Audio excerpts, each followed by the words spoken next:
Hi guys and welcome to my channel. Today I thought I'd do a quick book haul. These are books that I've bought a mixture over today and a few weeks ago when I last went to town and just kind of spoilt myself for my birthday. So the first book we're going to look at today is on the top of the pile because mainly at the moment it's the smallest at 163 pages.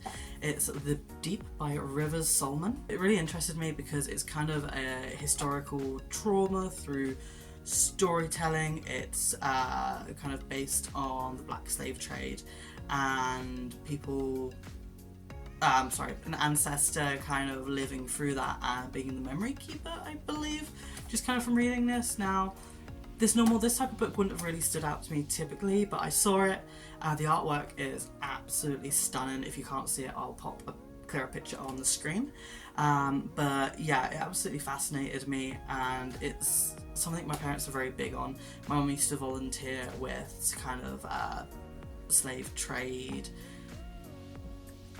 charities, so kind of modern slave trade and historical slave trade, to link it on that it's still relevant, and it just kind of made me think of her. So I'm hoping if I enjoy it, then it'll be a nice present for her as well, especially with her graduation coming up next year. It might be something that's kind of still what she's used to studying, with the historical facts if it is, and it might help her kind of get back into reading for pleasure instead of for studying. So the next book is An Amber in the Ashes by Saber Tahir.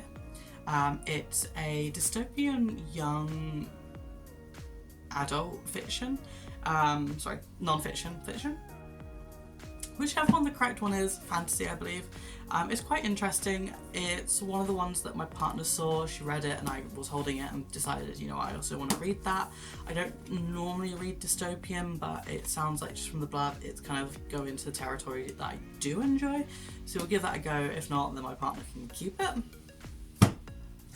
Next is two very popular books at the moment. You're probably very fed up of hearing these. It's A Court of Thrones and Roses. I've also got the second one, which is A Court of Mist and Fury, and it's by Sarah J. Maas.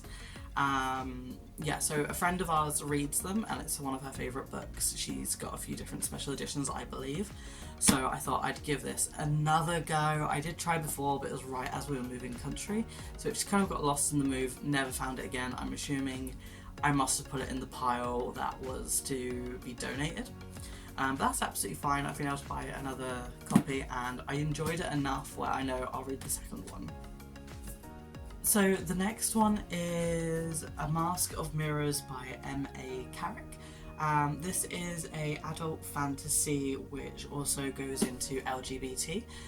From what I've been told or hinted at, it may have characters and slight LGBT kind of, basically just relationships. Now that's not the first thing that attracted me. It was the artwork. I'm very attracted to the artwork first. So this is interesting. I've never read anything by this author that I can think of.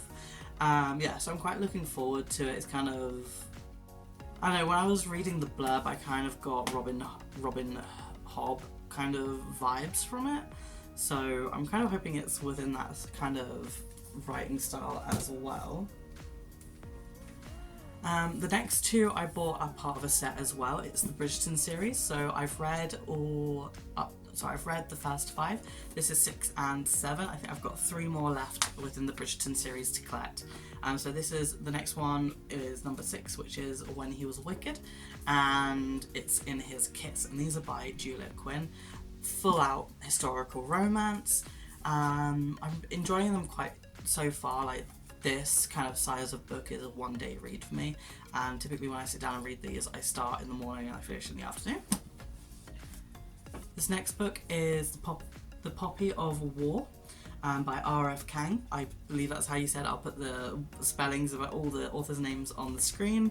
So this one actually stood out. So it was the first one that stood out, which I can't actually remember the name of now, but I picked it up, read the blurb, well, that sounds amazing, and then the last part of the blurb made me think, hold on, there's a first book. So thankfully this was right next to it. Love the artwork. It's really kind of wispy and ghosty, and actually when I was checking this out, the cashier cashier next to my one was like, oh, have you read this author's stuff before? I said no, it was the artwork that attracted me, and they said it's amazing. So they work in a bookshop, so I'm hoping that's a really good sign. It is a historical military fantasy, and from the artwork it does look like, I can't quite tell when it's set, but you've got bow and arrow, and then on the back you've got people with swords and long daggers, I believe. So I'm quite interested to see kind of how that works. It sounds very coming of age as well, which I love one of those. So yeah, those are the books that I've got. Now, that pretty much is my reading list as well from the rest of November into December. In the next week or so I'll be doing what I've read in November, so hopefully some of these books will be in there, we'll see.